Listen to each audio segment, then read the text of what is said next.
pull up. Air Niugini Flight 73 is on final approach to Chuuk International Airport. The Boeing 737-800, carrying 35 passengers and 12 crew, is descending through rain, turbulence, and low visibility. Inside the cockpit, the enhanced ground proximity warning system is issuing its final urgent command, pull up, pull up. The aircraft is too low.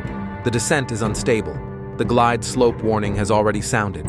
Now, the EGPWS is calling for immediate action, but the throttles remain idle. The nose stays down. The captain, a seasoned pilot with nearly 20,000 hours, is locked onto the approach, determined to land. Seconds later, the first officer calls out, "Too low. We're too low." But it's too late. The 737 crashes into the Pacific Ocean just short of the runway. This is the untold story of Air Niugini Flight 73.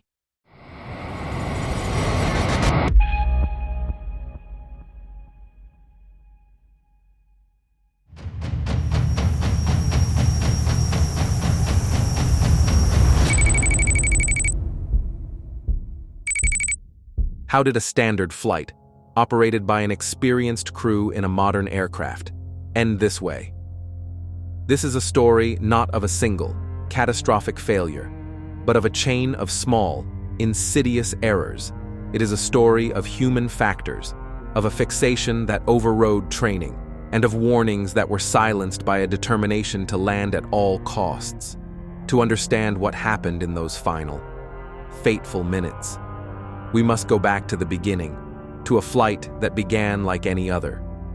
The day began uneventfully at Chuuk International Airport, another island jewel in the Federated States of Micronesia, at 8:20 a.m. on September 28th.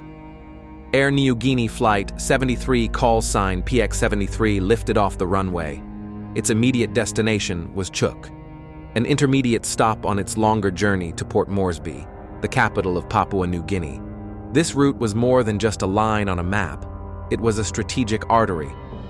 Inaugurated in 2016, the Chuuk Port Moresby service was designed to bolster tourism and strengthen diplomatic ties between the island nations. However, it was a route born of ambition rather than demand. Passenger numbers were consistently low, and the route was so unprofitable that it required government subsidies to continue operating. For the airline, it was a logistical necessity. For the crew, it was a familiar, if unremarkable, leg. The aircraft assigned to the flight was a 13-year-old Boeing 737-800, the next-generation NG model. It had a storied history, having previously flown for Air India Express and the Indian carrier Jet Airways before being leased by Air Niugini from an Icelandic company. The jet was loaded with 30,000 pounds of fuel, more than enough for the entire trip to Port Moresby, eliminating the need to refuel at the small, modestly equipped Chuuk Airport. But this particular 737 had a unique feature, a quirk of its specific history and configuration. It was fitted with an augmented navigation system ANS, a sophisticated piece of avionics that provided enhanced guidance information to the pilots. While powerful, this system was not standard on the rest of Air Niugini's 737 fleet. Crucially, the airline had not provided its crews with any formal training on the system's specific symbology or alerts. To the pilots of Flight 73, it was just another set of symbols on an already crowded display, its unique warnings a form of background noise they had grown accustomed to. In the cockpit were two men of vastly different experience levels. In the left seat, as captain and pilot flying, was a 52-year-old Papua New Guinean national. He was a titan of the skies, a pilot with a staggering 20,000 flight hours logged, with 500 of those as pilot in command of the Boeing 737. He knew the aircraft and the region intimately. In the right seat was the first officer, a 35-year-old Australian. His experience was significantly less, with 4,600 total hours and only 370 on the 737. He was still relatively new to the aircraft type. This created a steep authority gradient in the cockpit, a dynamic where the vast experience of the captain could, intentionally or not, overwhelmed the input of the junior officer. There was a third person in the cockpit, a silent observer whose presence would become invaluable to investigators. Seated in the jump seat was a licensed aircraft maintenance engineer. His presence was a requirement of the aircraft's leasing company. His job was to observe the flight and the aircraft's performance. And on this day, he was recording parts of the flight on his personal cell phone, inadvertently creating a third record of the events about to unfold. Behind them, in the main cabin, were 35 passengers and the rest of the 12-person crew. As Flight 73 climbed out of Pohnpei, they settled in for the short 380-mile hop to Chuuk, a journey that would last barely an hour. As Flight 73 leveled off at its cruise altitude, the time at 40,000 feet was brief. The short distance meant the descent towards Chuuk would begin almost as soon as they had reached the apex of their flight path. The preparation for landing began early, and it was here that the first subtle deviations from standard operating procedure began to emerge. The roles in the cockpit were clearly defined. The captain was the pilot flying, meaning he would be manually controlling the aircraft during the final phase of the approach.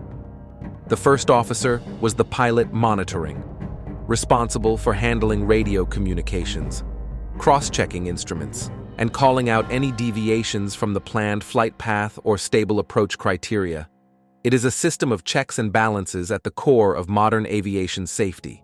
To prepare for the landing at Chuuk, the first officer needed to calculate critical performance data, the approach speeds, the flap settings, and the required landing distance for the runway conditions. Standard procedure dictated that these calculations be done using the airline's official, paper-based charts and tables documents that were rigorously tested and verified. Instead, the first officer pulled out his company-issued electronic flight bag, a tablet computer, and opened an application known as the Operational Performance Tool OPT. This app was not officially approved by Air Niugini for these specific calculations, while convenient. Its use represented a casual shortcut, a small tear in the fabric of procedural discipline. It was the first sign of a cockpit culture that, on this day, was drifting towards complacency. The crew was planning to execute an RNAV area navigation approach to runway 04 at Chuuk International Airport. An RNAV approach is a modern marvel, allowing an aircraft to fly a precise, pre-programmed path using its own navigation systems, like a GPS for the sky. It is especially useful for airports like Chuuk, which lacked the expensive ground-based instrument landing system ILS that provides both lateral and vertical guidance. For the RNAV approach at Chuuk, the aircraft's flight management system would provide lateral guidance, but there was no officially published vertical glide path.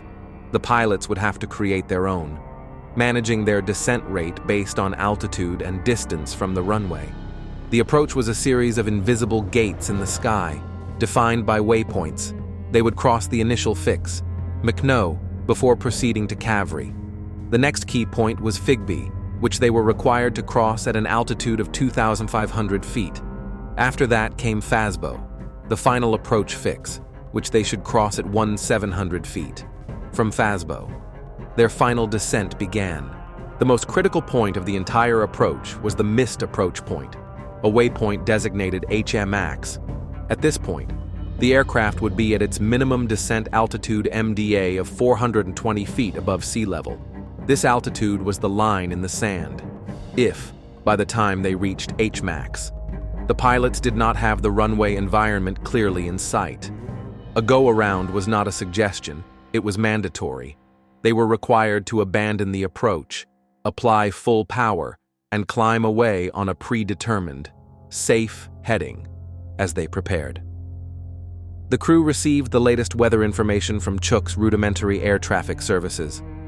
The report seemed benign enough. Winds were calm at 5 knots. Visibility was excellent at 14 miles. However, the cloud report contained a warning sign: scattered cumulonimbus clouds at 1,200 feet, with another broken layer at 12,000 feet. Cumulonimbus are the kings of clouds, thunderstorm clouds.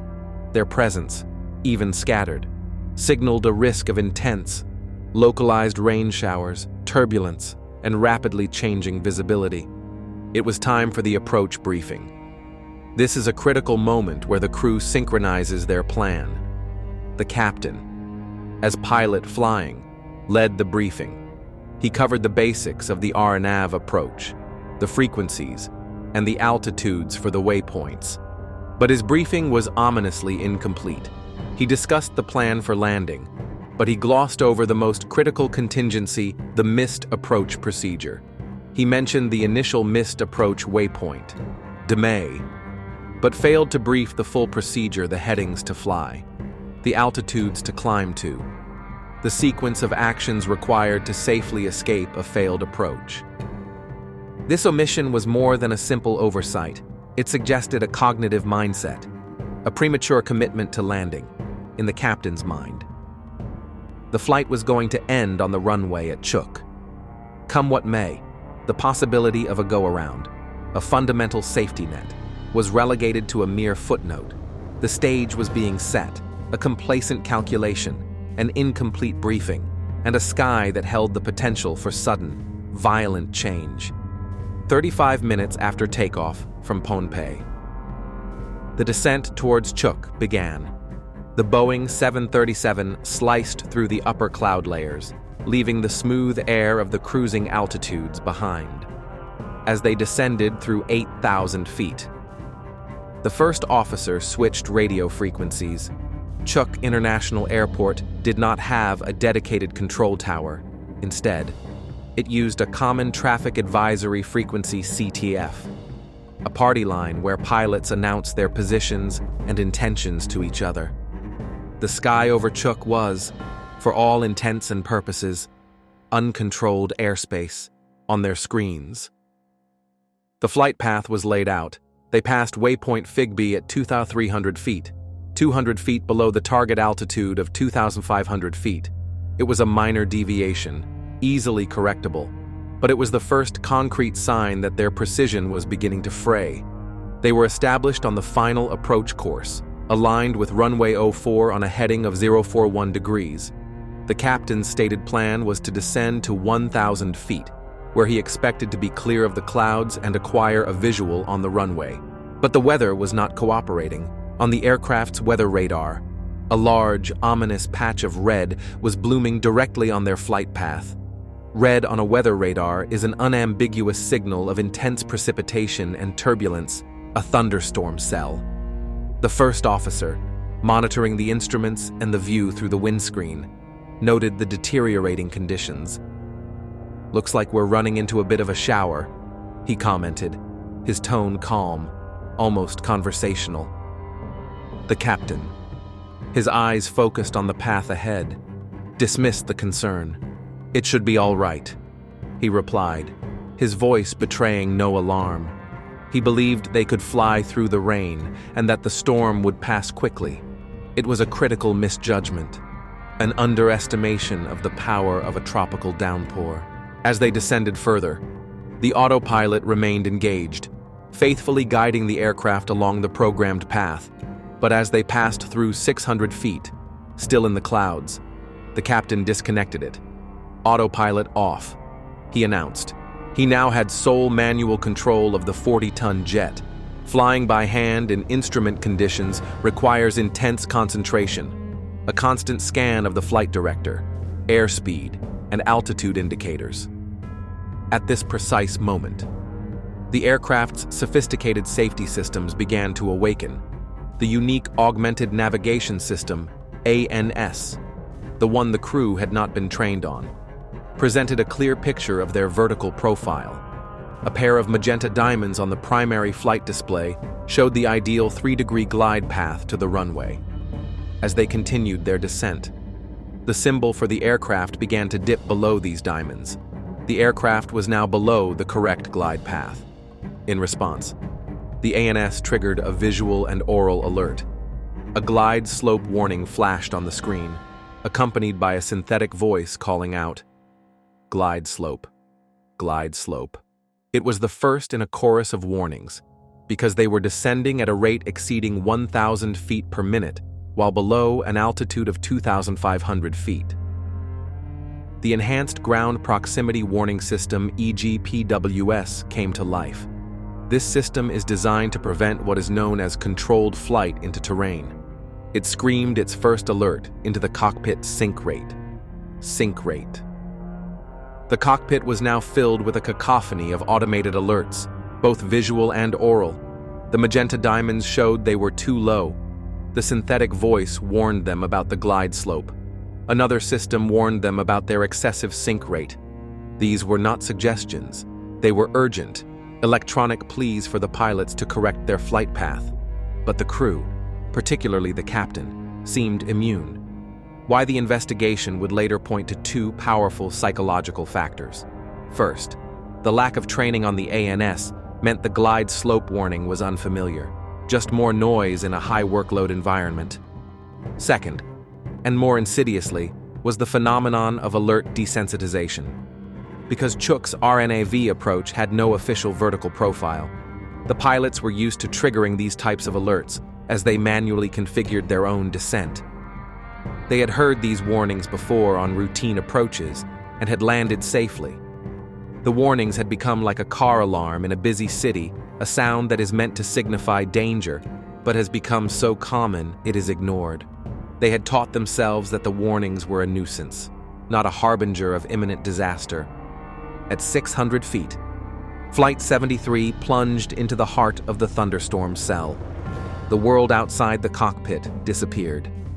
What was moments before a view of gray clouds became a churning wall of water, lashing against the windscreen with such intensity that the wipers, moving at maximum speed, were rendered useless. Visibility dropped to near zero. They were flying blind. The runway, which should have been emerging from the mist, was gone. The minimum descent altitude of 420 feet was fast approaching.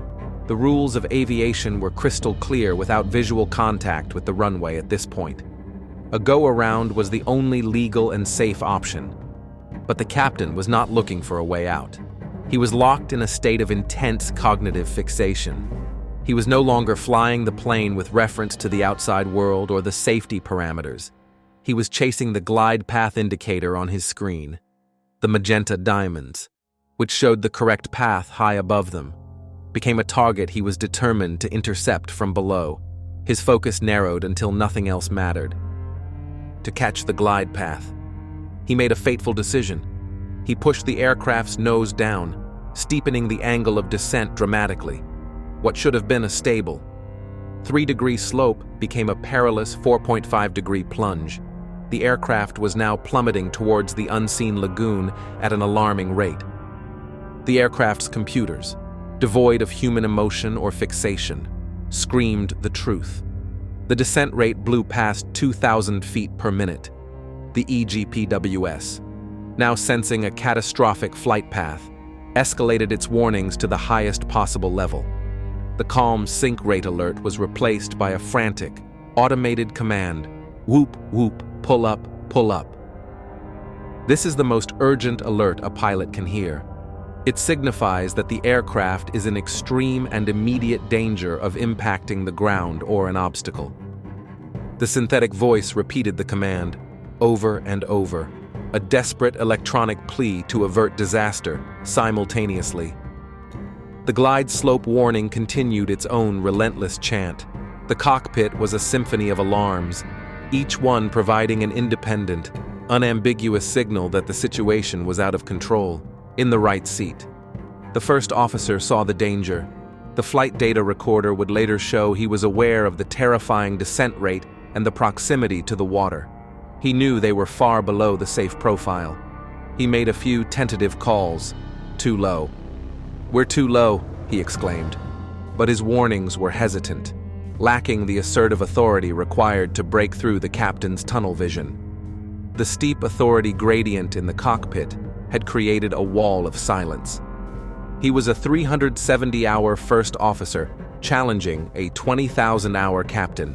In this critical moment, the principles of Crew Resource Management (CRM), the training that empowers a junior officer to challenge a captain's unsafe actions, failed completely.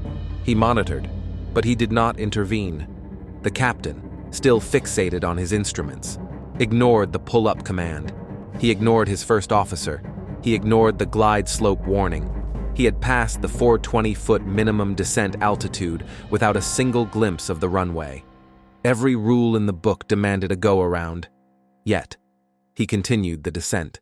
They were now below 100 feet. The radio altimeter, which measures the aircraft's height above the surface directly below it, began to call out the final seconds of the flight: 50, 40, 30. Only in the last 2 seconds before impact did the captain seem to realize his catastrophic error. A sound of surprise was heard on the cockpit voice recorder, but it was far, far too late. At 9:24 a.m., less than a mile from the safety of the runway, Air Niugini Flight 73 crashed into Chuuk Lagoon. It was not a single, monolithic impact.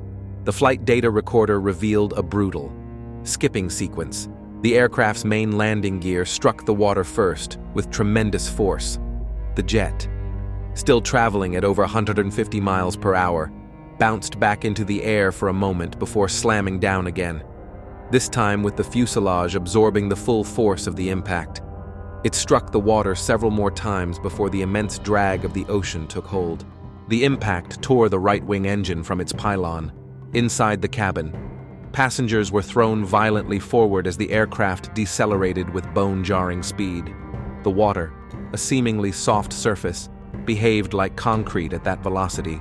The jet spun around, eventually coming to rest approximately 500 feet from the end of the runway, having turned a full 180 degrees to face the way it had come. For a few moments, there was a stunned silence, broken only by the sound of water rushing into the fractured fuselage. The aircraft was sinking, but slowly. The training of the cabin crew, combined with the quick thinking of the passengers, kicked in. Emergency exits were opened, and life rafts were deployed into the choppy, fuel-slicked water of the lagoon. Then, a new sound emerged, the buzzing of outboard motors. A flotilla of small, local fishing boats and water taxis, their operators, having witnessed the unbelievable sight of a 737 crashing into the lagoon, were speeding towards the wreckage. These local Micronesians became the first responders, pulling shocked and injured survivors from the sinking jet and the surrounding water, ferrying them towards the shore without a moment's hesitation. They were soon joined by U.S. Navy divers from a nearby underwater construction team, who were stationed on the island and immediately responded to the emergency. The rescue was remarkably successful. Of the 47 people on board, 46 were brought to safety, suffering injuries ranging from minor to serious, but all alive. The collective effort of the crew, passengers, local boaters, and military divers had averted a much larger loss of life. But the tragedy was not without its toll.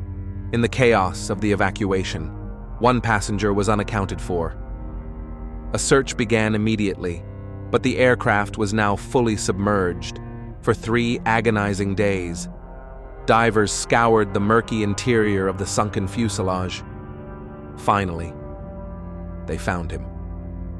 Investigators would later determine that the passenger had not been wearing his seatbelt during the landing. The force of the initial impact had caused him to sustain fatal head injuries. He had been incapacitated instantly, unable to escape the rising water. It was a heartbreaking confirmation of a simple, universal safety rule. One life had been lost in a crash that was, by all accounts, survivable. The task of finding out what went wrong fell to the Papua New Guinea Accident Investigation Commission, working closely with the U.S. National Transportation Safety Board and Boeing. The evidence they needed was lying at the bottom of the lagoon. Divers recovered the 2 most crucial components: the cockpit voice recorder CVR, which preserved the last sounds inside the flight deck, and the flight data recorder FDR, which documented the aircraft's trajectory, performance, and the pilot's inputs second by second. When investigators played the CVR, they heard the entire chain of failure unfold: the incomplete approach briefing, the casual dismissal of bad weather, the chorus of automated alerts, the first officer's hesitant callouts. And most haunting of all, the captain's silence. Even as the cockpit filled with warnings, the FDR confirmed it. The aircraft had deviated from its intended descent path early in the approach. It recorded the steep, unstable profile and aggressive 4.5-degree dive, along with a sink rate far exceeding safety margins. Critically, the data showed the crew had descended well below their minimum descent altitude without ever initiating a go-around. Then came an unexpected source of evidence, a cell phone video captured by a maintenance engineer sitting in the jump seat. His footage showed the instruments, the deteriorating visibility, and the unmistakable glide path deviation. It visually corroborated the CVR and FDR locking in a three-dimensional record of the flight's final, irreversible path. Mechanical failure was ruled out. The aircraft's engines, controls, and navigation systems were functioning normally until impact. The problem wasn't the machine, it was human. The AIC's final report delivered a damning conclusion. The primary cause of the accident was the crew's failure to follow standard operating procedures. The captain, who was the pilot flying, continued descending below the minimum safe altitude despite having no visual reference of the runway. He did not go around. Underlying this failure were multiple human factors. The captain became cognitively fixated on landing, so narrowly focused on chasing the glide path that he blocked out the rest of the situation. Warnings like "pull up," urgent prompts from his first officer, and even the basic requirement for visual confirmation were ignored. Meanwhile, crew resource management broke down. The first officer recognized the danger, but failed to challenge the captain forcefully enough to break through the fixation. A steep authority gradient in the cockpit left no room for assertive intervention. Other systemic issues compounded the problem. The crew had become desensitized to hearing routine caution alerts like glide slope and sink rate on their regular approaches into Chuuk. The alarms had become background noise ignored until it was too late. Complicating matters further, the flight crew lacked training on the augmented navigation system. They did not fully understand the meaning of the magenta diamond indicators or their associated warnings. Without that knowledge, key signals were missed. Finally, there was the captain's mindset. From the beginning of the approach, he had not briefed a missed approach procedure. It revealed a dangerous expectation that this landing would happen no matter what. And yet, the final finding was the cruelest irony of all. Meteorological data showed that the thunderstorm they feared was extremely localized. The missed approach corridor, the safe escape route, was completely clear. A timely go-around, just seconds earlier, would have carried the aircraft away from danger. A safe landing could have followed minutes later, but that decision never came. The crash of Air Niugini Flight 73 was not an accident born of a single, catastrophic failure. It was the result of a chain of seemingly small errors, subtle deviations, and flawed human judgments that grew into an unbreakable sequence of events.